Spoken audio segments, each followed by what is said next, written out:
إن الحمد لله نحمده ونستعينه ونستغفره ونعوذ بالله من شرور أنفسنا ومن سيئات أعمالنا من يهده الله فلا مضل له ومن يضلل فلا هادي له وأشهد أن لا إله إلا الله وحده لا شريك له وأشهد أن محمدا عبده ورسوله.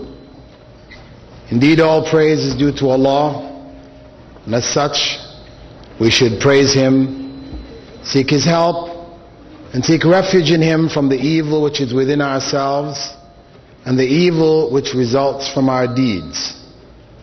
For whomsoever Allah has guided, none can misguide, and whomsoever Allah has allowed to go astray, none can guide. And I bear witness that there is no God worthy of worship but Allah, and that Muhammad sallallahu alayhi wasallam is the last messenger of Allah.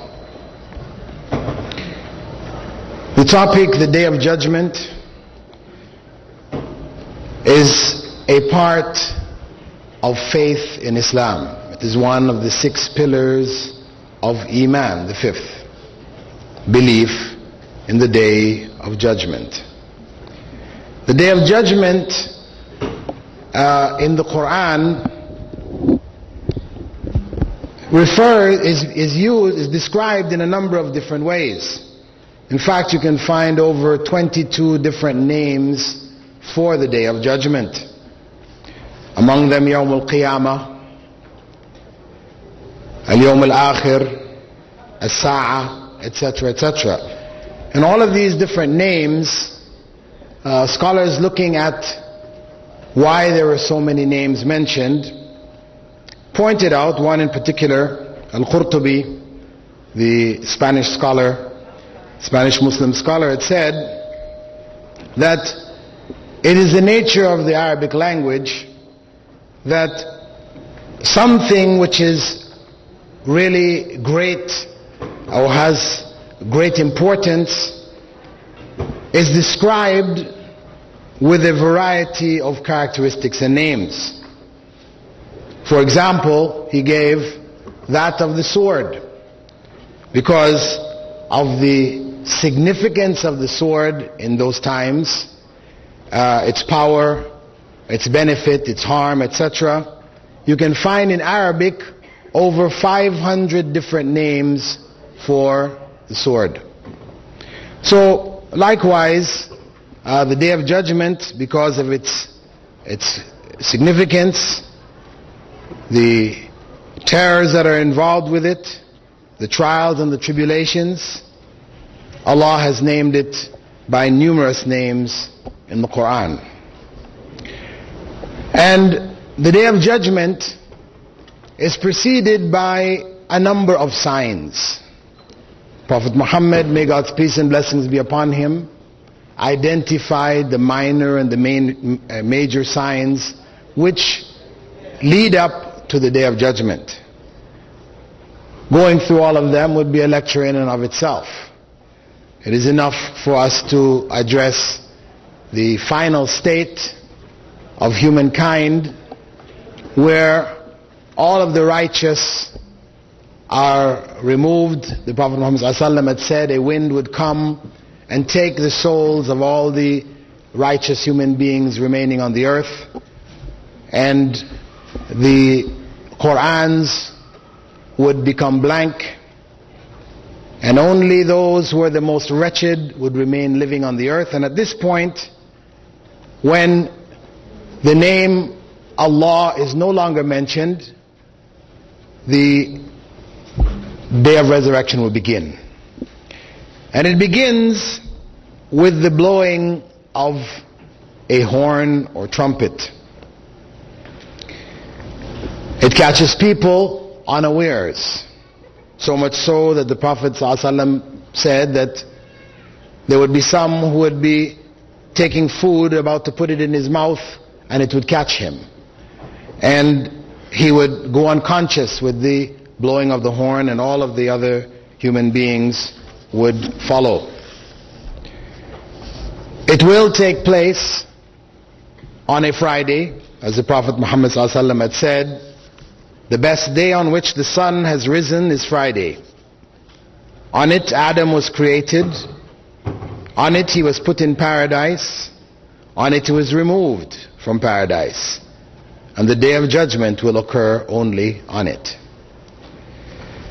And when the horn is blown, all that are living, as we said, will die. Everything in the heavens and the earth will cease to exist, and Allah will begin the process of resurrecting or bringing back to life everything.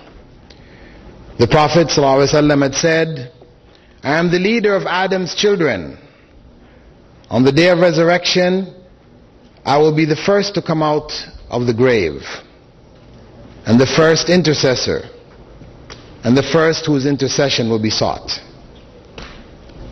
However, there are other special characteristics given to the other prophets also, and on one occasion in the time of the Prophet ﷺ, where some of his companions were arguing with some of the Jewish people in Medina, and arguing about Prophet Moses in relationship to Prophet Jesus, to Prophet Muhammad ﷺ. And when the argument was taken by the Jews to Prophet Muhammad ﷺ, he said to the Muslims who were involved in the argument, do not favor me over Moses, for people will go unconscious and I will be the first to regain consciousness, only to find Moses holding on to a corner of Allah's throne. I don't know whether he was of those who went unconscious and regained consciousness, or whether he was among those whom Allah made an exception for. As we said, everybody and every being will die at that point, will go out of existence. Allah will bring them back into existence in conformity with what He said, كُلُّ مَا عَلَيْهَا فَانٍ, everything in this world will disappear, leaving only Allah. And at this point, when people are brought back from their graves or from the state of the grave, they will be gathered together. The earth's form will have changed and be like a flat plain without any characteristics, mountains, rivers, valleys, etc. And initially they will be resurrected stark naked. As the Prophet ﷺ had said, people will be gathered on the day of resurrection barefooted, naked and uncircumcised. And Aisha, his wife, asked, O Messenger of Allah, men and women will be together looking at each other?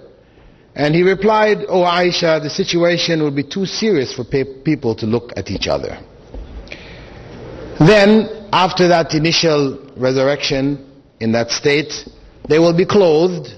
Those who are righteous will be clothed in noble garments, and those who are unrighteous will be clothed in evil garments. And it is in this period that a variety of different occurrences will take place, where the sky will be folded up. These are all described in the Quran. And the earth will disintegrate, mountains falling to dust, the explosion of the seas, the sun and the moon eclipsing, stars falling. All of these incidences taking place around the period of the resurrection. I should mention here that during the same period, those people who did not receive the message of Islam, and the message of Islam means the message which Allah, God, revealed to all of His prophets, from Prophet Adam, Abraham, Moses, David, Jesus, and Muhammad sallallahu alaihi wasallam. may God's peace be on all of them, those who did not receive the message due to being born deaf, dumb and blind, or retarded, dying in childhood, etc.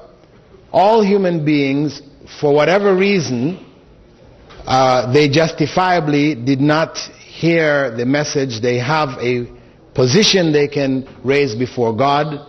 Such will be brought back during the same period, and a prophet will be sent to them, a messenger from God will be sent to them, and the choice of belief in God or disbelief in Him will be presented to them, and they will be given instructions by that messenger, and those who follow the instructions will then go on through the resurrection of everybody else as among the righteous. Those who do not follow those instructions will be raised among the evil.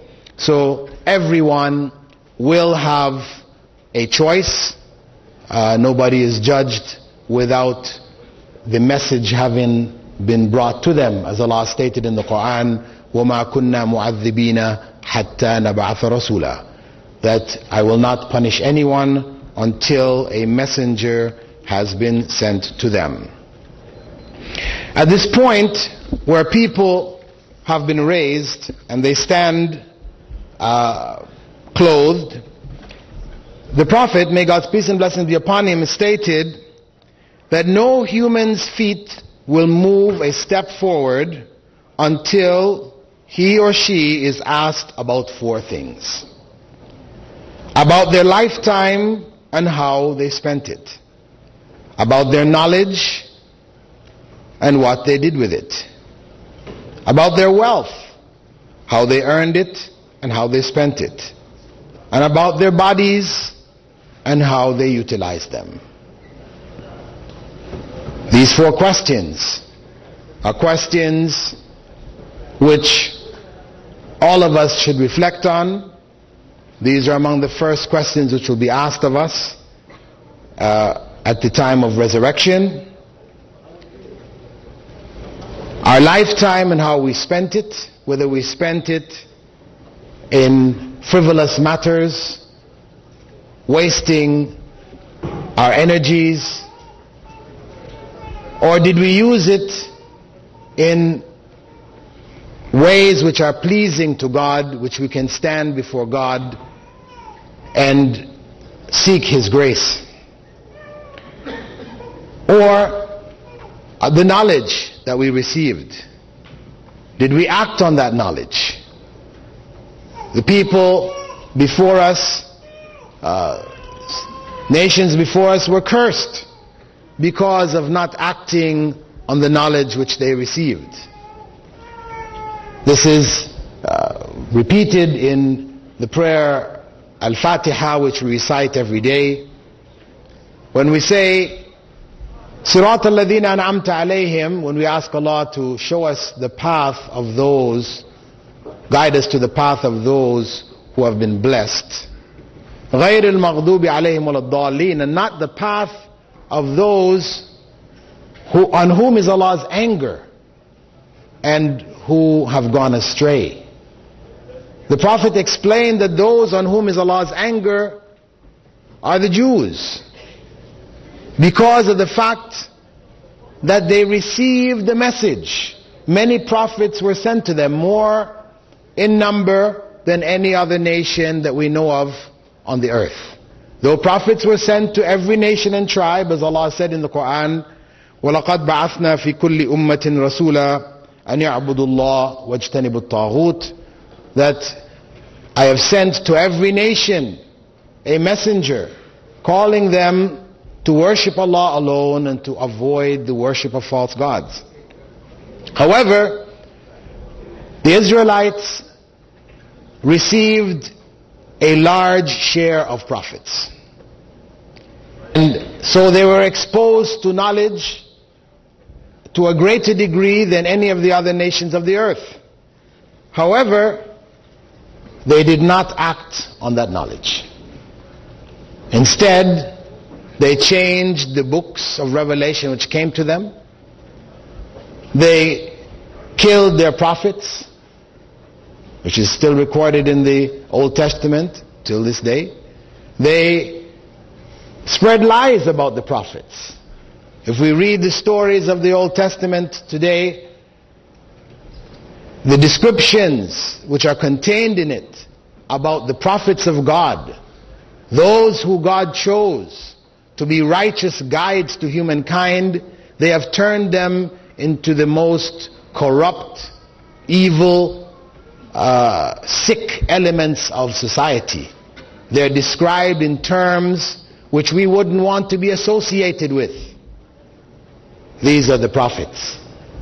And these are the lies about the prophets, told by those who had knowledge of the prophets. So, when Allah has informed us about this state of affairs, it is not for Muslims to point the finger at the Jews and say, well, you all didn't act according to that knowledge, so God has cursed you.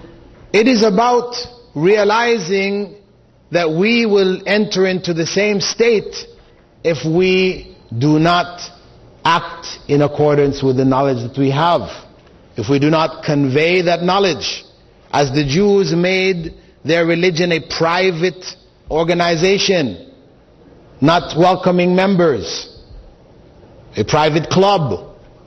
We have, to some degree amongst Muslims today, the same kind of attitude, where Muslims will live amongst non-Muslims. They will have classmates, workmates, etc. who are non-Muslims, and they will never say a single word about Islam to them. Such a state is a cursed state, as we will see when we look at some of the various conditions of people on that day.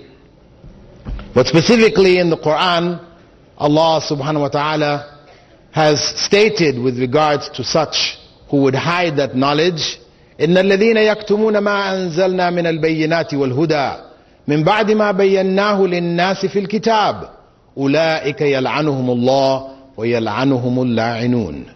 Indeed, those who hide the clear messages after it has been revealed to them in the scriptures, such are cursed by God, cursed by Allah, and cursed by all who would curse.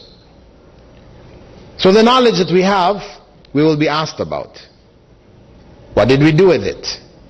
Did we apply it? Did we convey it? And the wealth that we have, how did we earn it? So many Muslims today earn their wealth through haram means, forbidden means. They work in companies, organizations, etc., whose goals are forbidden in Islam. And they have found justifications for it.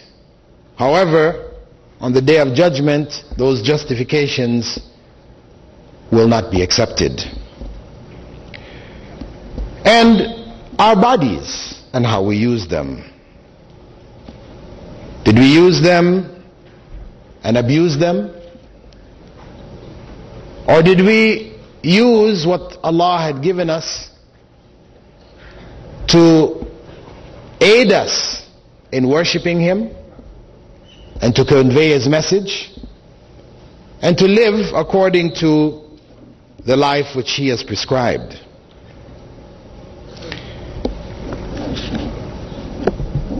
After this,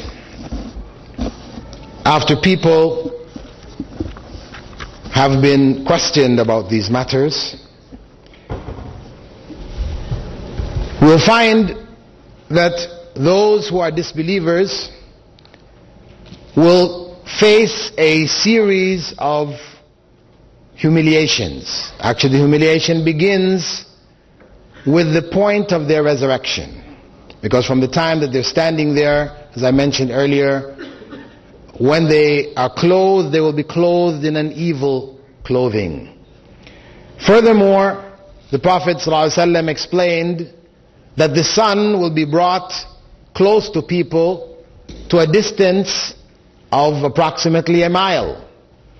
And it will cause everyone to sweat. And the people will sweat according to their deeds. Those who have many good deeds and the sweat, and few evil deeds, the sweat would only be up to their ankles. Others with less would be up to their knees. Others will be drowning in their sweat. And at this time, you will find a variety of arguments taking place between those who worshipped false gods and the false gods that they worshipped. These are described in the Quran. Between those who were led by deviant leaders, they will argue with them. They will argue, the weak will argue against their rulers. And the disbelievers will argue against Satan. But there will be no way out. Satan, for example, will say to those disbelievers who argue against him, why did you send us astray, etc. He will say, ما كان لي عليكم من سلطان إلا أن دعوتكم فاستجبتم لي. I had no power over you. I only called you and you responded. Even the body parts will bear witness against their owners, and there will be arguments between the human being and his own body parts, as Allah describes in the chapter Fussilat. حتى إذا جاءوها شهد عليهم سمعهم وأبصارهم وجلودهم بما كانوا يعملون. When they reach this state, their hearing, their sight, and their skins will bear witness against them with regards to what deeds they did. And the people will say, وَقَالُوا لِجُلُودِهِمْ لِمَا شَهِدْتُمْ عَلَيْنَا. They will say to their own skins, why are you bearing witness against us? And they will say, قَالُوا أَنْتَقَنَا اللَّهُ الَّذِي أَنْتَقَ كُلَّ شَيْءٍ. The one, Allah, who made everything speak, has made us speak. And those who are disobedient believers, those who didn't pay zakah, who didn't pay the compulsory charity, will find their sides, foreheads, and necks and backs branded repeatedly with fire on a day which is like 50,000 years, as the Prophet Muhammad ﷺ described it, and they will continue in that state until the judgment ends. And those who are proud will be raised up. When they're first raised up along with everybody, they will be raised up the size of a seed of corn and humiliated. Those who are rich will be raised up in a state of degradation. Their riches will be of no benefit to them. Those who are cheaters, who cheated others and took their wealth, will find fire in their stomachs on the Day of Judgment. As the Prophet ﷺ said, know that whatever of your brother's wealth that you take, it will be fire in your stomachs on the Day of Judgment. The rich beggar, one who has means but he goes out and begs, he will find himself on that day without any skin on his face. And those, on the other hand, who are pious, they will be free from fear. Because on this time, at this point, when people are raised up, people will be in a state of absolute fear. As Allah describes in the Quran, يَوْمَ يَفِرُّ الْمَرْءُ مِنْ أَخِيهِ. On that day, a man will run from his brother, وَأُمِّهِ وَأَبِيهِ, and from his father and mother, وَصَاحِبَتِهِ وَبَنِيهِ, and from his wife or partner, meaning husband, and his children. On that day when everybody will be scared silly, those who are pious will be spared that fear. And there will be those in the shade of Allah's throne.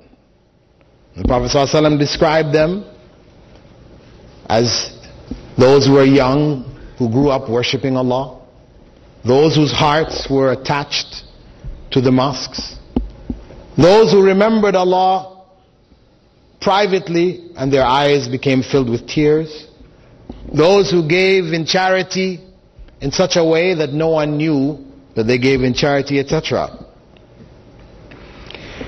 And those who were martyrs, and those who controlled their anger, those who freed believing slaves, and those who called the adhan, and a variety of other righteous deeds. They will find with them on that day a special status where Allah will alleviate from them some of the trials of that time. Furthermore, following this state, people will be gathered. They will be gathered together and driven on towards the judgment. Intercession will take place prior to the actual moving from that initial state.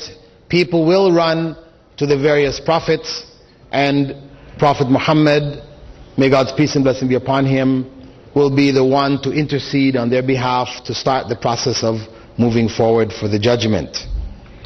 And on that day there will be a variety of types of intercession. But of course, no intercession will take place except that which Allah has permitted to take place. The people will be moved forth for the judgment, and the judgment of their deeds will take place according to 5 basic principles. 1, absolute justice, that no one will be oppressed in any way. 2, no one will be held accountable for the sins of others. However, some will carry the sins of them, their own sins, along with the sins of others.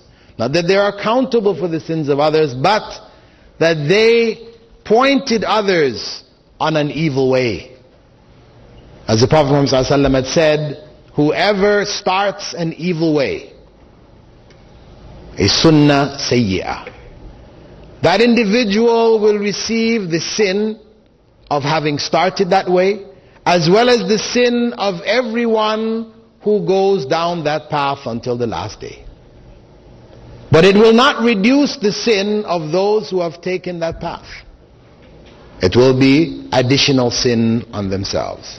But of course, Allah is most merciful and He's just, so that those who start a good way, likewise they will get the reward of everyone who goes down that path, without decreasing their reward in the least. It will be added to them. And God's grace will be manifest in the 4th way, or in the 3rd way, that the good deeds will be multiplied.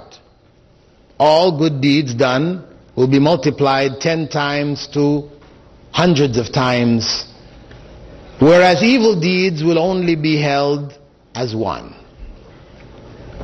This is the grace of God among His creatures. And people will see all of their deeds. This is among the principles. No one will be tried, will be judged, without having seen the deeds that they have done. So no one will have an argument against God.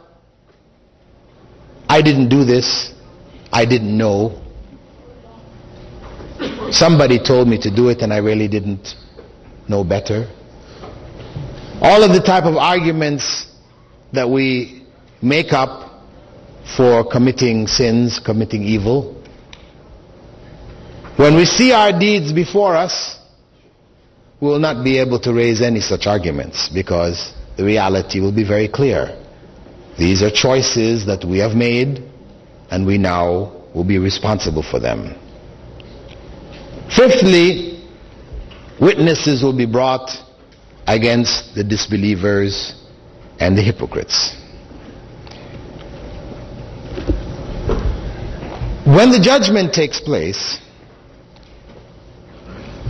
those who have done good deeds, but for the wrong intentions, these will be exposed on that day.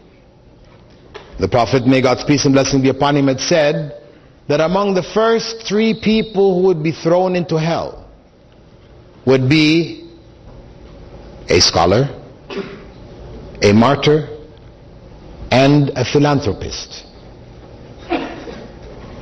Each was given something by Allah, whether it was knowledge, or it was courage, physical strength, prowess, and wealth.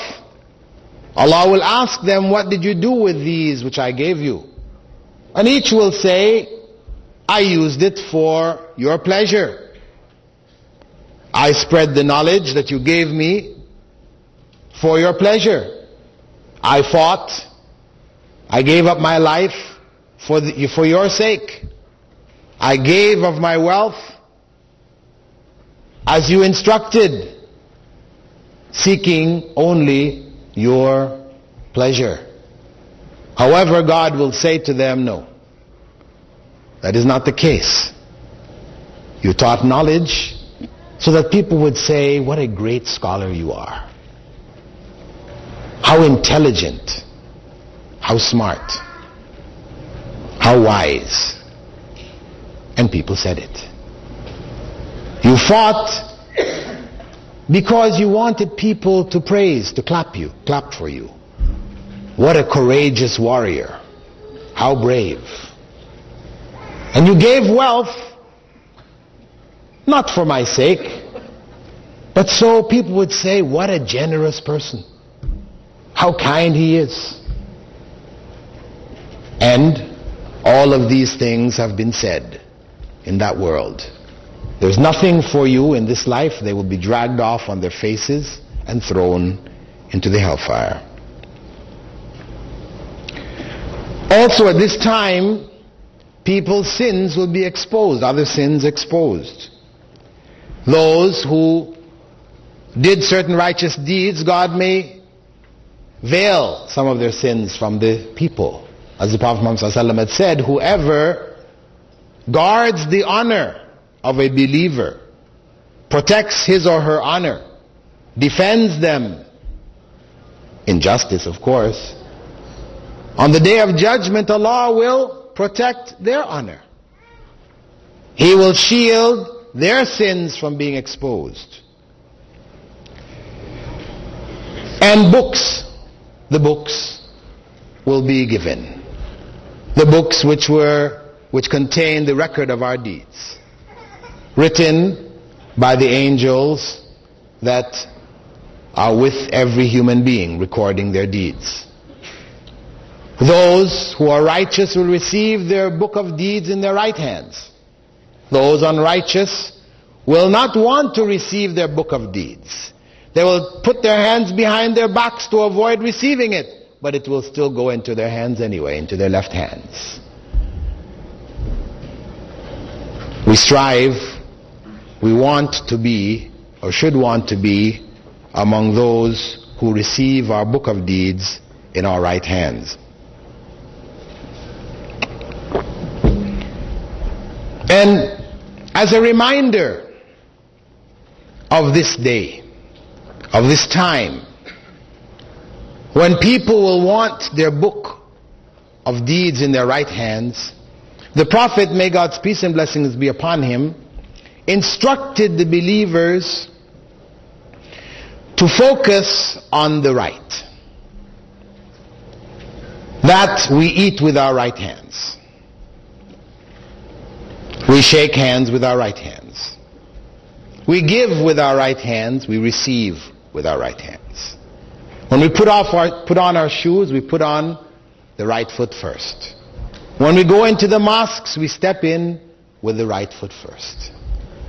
All of this as a part of a reminder to us of the right of wanting to be among those who receive our book of deeds in our right hands. And at this point, there will be revenge for all who have been oppressed. Prophet Muhammad ﷺ had said, "Do you know who is the truly bankrupt person?" to his companions. They replied, "The bankrupt person among us is the one who has neither dirhams nor dinars."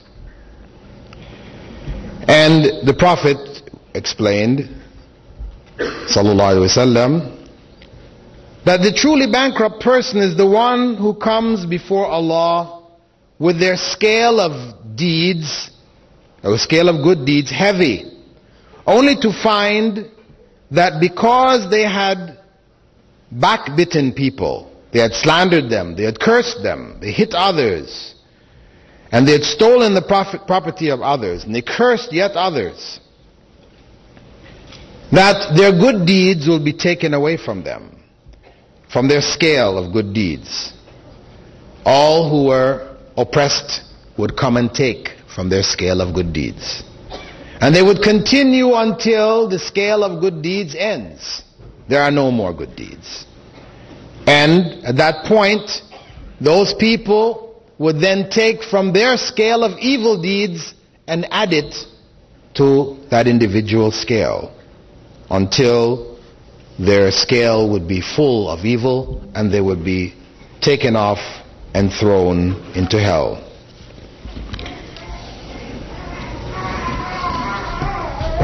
On that day, as a demonstration of Allah's justice, He will bring back two animals, a goat without horns and a goat with horns, who in this life, while they were on a mountain, the goat with horns knocked the goat without horns off.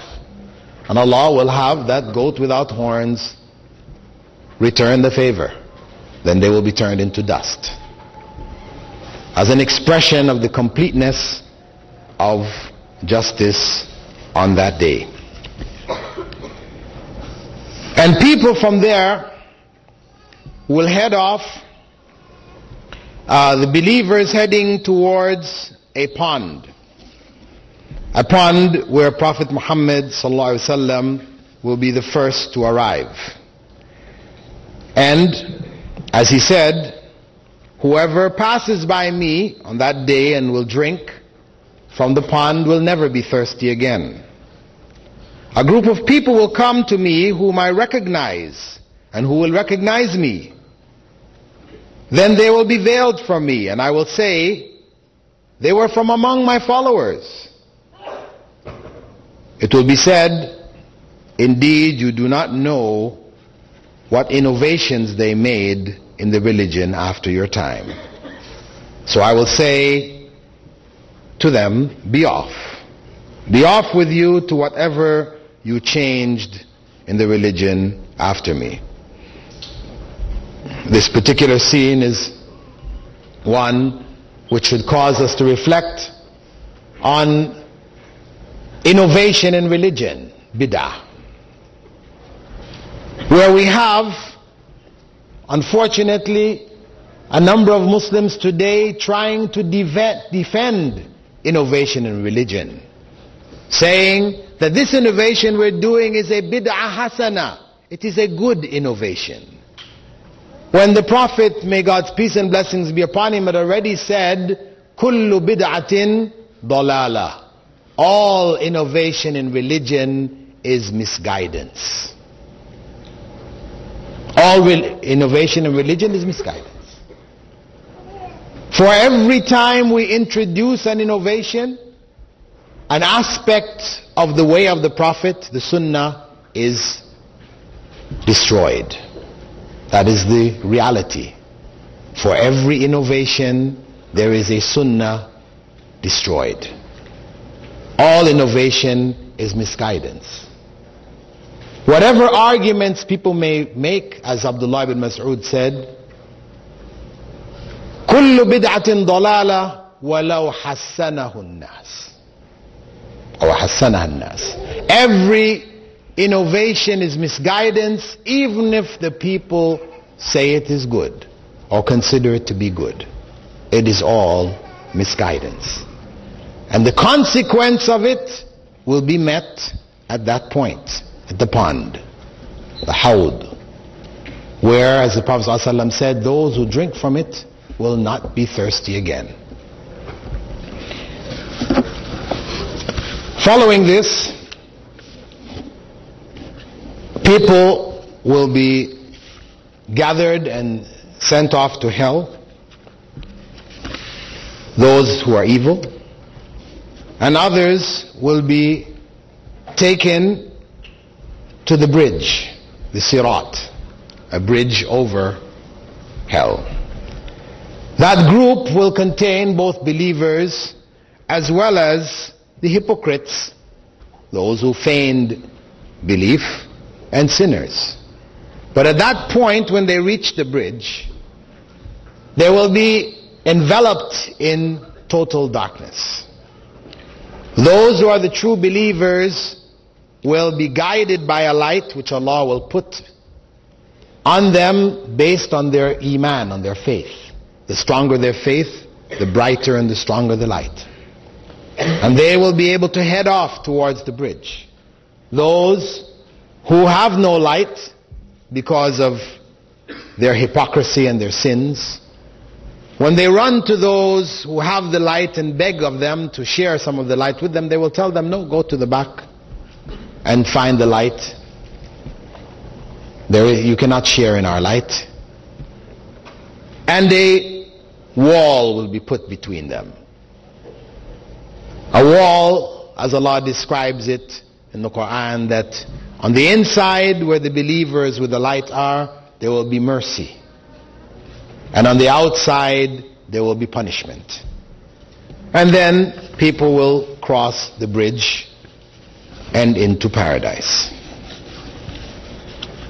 Those are the basic elements or scenes from the Day of Judgment. From it, there are a variety of points that I've mentioned as I went through that we need to reflect on. To what degree are we prepared for this day? What is our state of preparation? Whether it is about our lives, how have we used our lives, our wealth, our strength, our spare time. Do we really have spare time? Is there time to kill, as people say? No. We cannot afford to allow any moment of our lives to pass without taking benefit, because every moment which is gone forever. We will meet it again on that day. Belief in the Day of Judgment is a part of faith. It gives the believer a sense of purpose, strength, and resolve to hold on to what is right, because they know that however life may appear to us, where success seems to go to those who are involved in evil, those who are righteous may not succeed in worldly matters. But because they know the judgment is real, they have the strength, the moral fortitude to hang in there and stick with what is right. They know that no one who does evil will escape that evil. no matter how pleasant their death might have seemed. Those who are righteous and die in horrible circumstances, painful circumstances, no matter how horrible and painful it may seem, the horror and the pain is purification for them in leaving this world, as the Prophet Muhammad ﷺ had promised. That those who are righteous, Allah will try them with suffering to purify them through their patience. When you're patient with suffering, you're purified. To purify them so that they leave this world free from sin. And they meet Allah on that day without fear. So we need to reflect. The day of judgment, the day of resurrection, the day of the weighing of deeds, the day of gathering, that terrible day. We say we believe in it as Muslims. Because to say otherwise is to reject Islam. However, we have to ask ourselves, does our lives represent or reflect that belief? Because if we are living as if there is no tomorrow, if we are enjoying the pleasures of this life as if this is paradise, when the Prophet Muhammad sallallahu alaihi wasallam had said, "Ad-dunya sijn al-mu'min wa jannatul kafir." Dunya is this world and its pleasures represents a prison for the believers and paradise for the disbelievers. So if we are living and enjoying the pleasures as if this is paradise, and yet we're saying, yes, I believe in the day of judgment, what value is that saying? Allah is not going to judge us according to what we said, but what we believed. So this is something we need to reflect on very seriously. Along with each and every pillar of Islam and Iman and faith, but especially this pillar, we need to ask ourselves, what does our lives represent? Does it represent one who believes that he or she will be accountable for their deeds, for their sins, for their acts? Or does it represent one who doesn't? It's a very simple question. Each and every one of us needs to leave here tonight asking ourselves that question. If the answer is that our lives reflect a disbelief in the day of judgment, then we need to turn it around. We need to take concerted steps to bring it in line with what our belief is supposed to be. Unfortunately, I would say that for the majority of us, this is the case, that our lives do not represent our beliefs. And this is one of the big or major reasons why Islam is not respected in many parts of the world where Muslims live as minorities, among non-Muslims, that their lives not reflecting Islam do not encourage anyone to want to find out about it, to want to live in accordance with it. When we look at the early generation of Muslims, from the time of Prophet Muhammad, may God's peace and blessings be upon him, and the generations that followed, we find that they lived Islam. Those early converts converted to Islam not because of the convincing arguments of the Prophet, may God's peace and blessings be upon him. He didn't convince his wife Khadija, for example, or Ali, his cousin who he raised in his home, or Zayd, the slave who had been given to him. Those early people who converted to Islam converted because of the character that he had. The character which reflected faith, sincerity, righteousness, and goodness. And this is what Islam calls to. A character which reflects belief. As the Prophet Muhammad sallallahu alaihi wasallam had said, إِنَّمَا بُعِثْتُ لِأُتَمِّمَ مَكَارِمَ الْأَخْلَاقِ. I was only sent to perfect for you the highest of moral character traits. So each and every one of the pillars of Islam and Iman, especially the Day of Judgment, these principles are moral principles. We understand the details, but we should live the moral principles which come from them. A person who believes in the Day of Judgment, we have so many examples where the Prophet ﷺ would say, whoever believes in Allah on the Day of Judgment will be kind to his guests.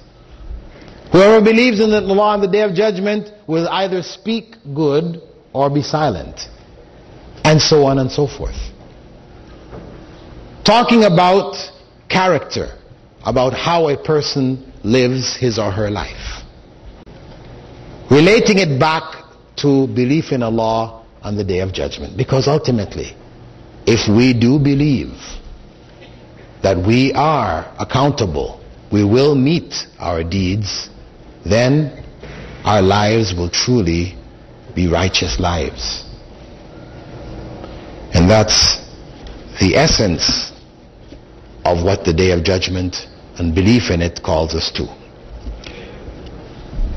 I will leave the floor to you to raise whatever questions that you had and try to answer them from this point. Thank you. Regular questions, if there's time at the end, we'll address them, inshallah. First question, as I know every baby born in a Muslim family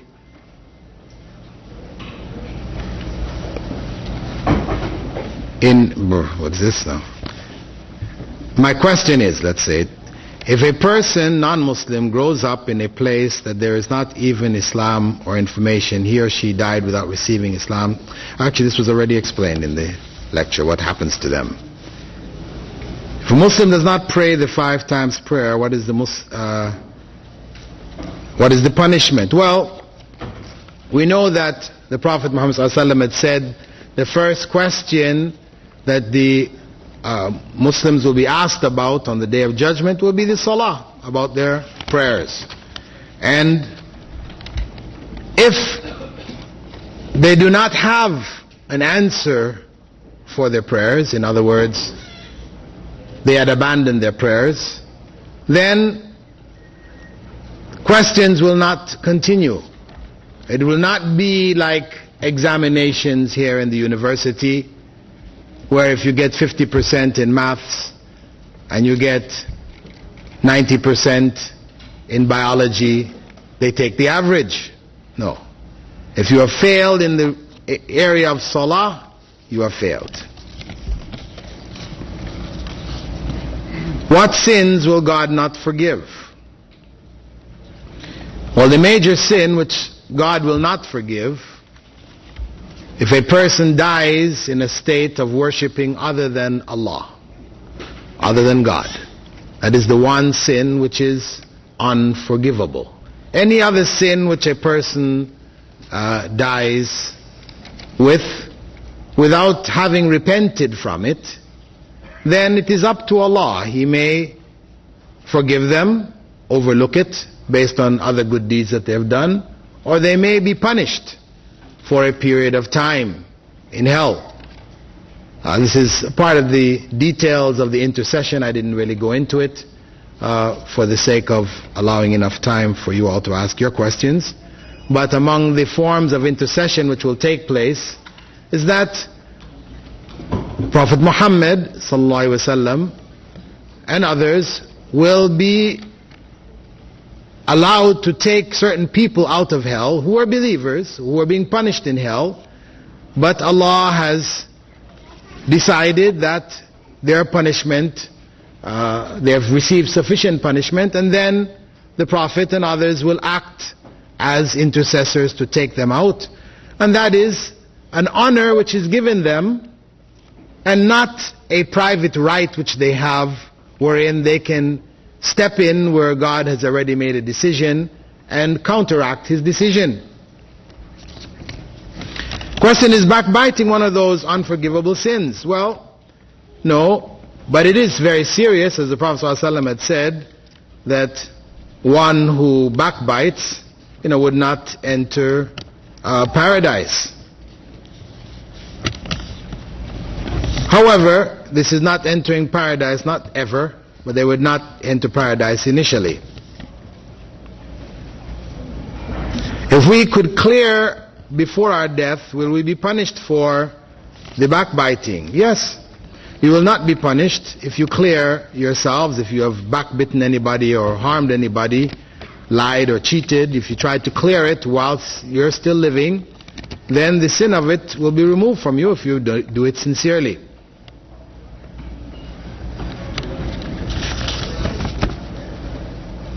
How long will the Day of Judgment last? It's called the Day of Judgment. It will be one day. But that day will be as long as Allah wishes it to be.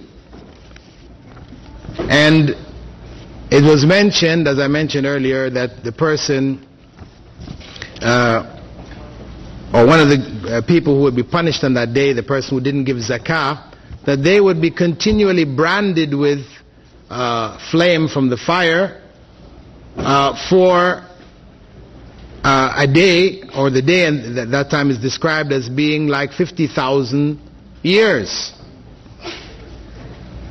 And that would continue until the judgment of the rest of the creatures was complete.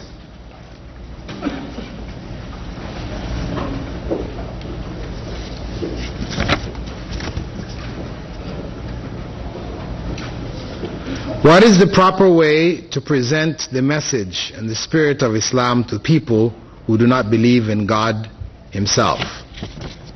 Well, the best way, as we said initially, is by example. The best way is to live Islam ourselves, to be living examples of Islam. And then to use whatever means we have to convey the message to them. There is no standard way. It will vary from person to person. Just as there's no standard cure for all illnesses. Each illness requires its own particular cure. In the same way, explaining Islam to people should vary according to their own backgrounds and their own understandings. One of the best ways to get into an explanation is to ask people what they know. Find out first what they know and what they understand, and then one can take the step of trying to convey or correct misunderstandings or convey Islam to them. It is always best to find out what they know first. Don't assume that you know what they know. Don't assume that because they are such and such, they have these beliefs or whatever, because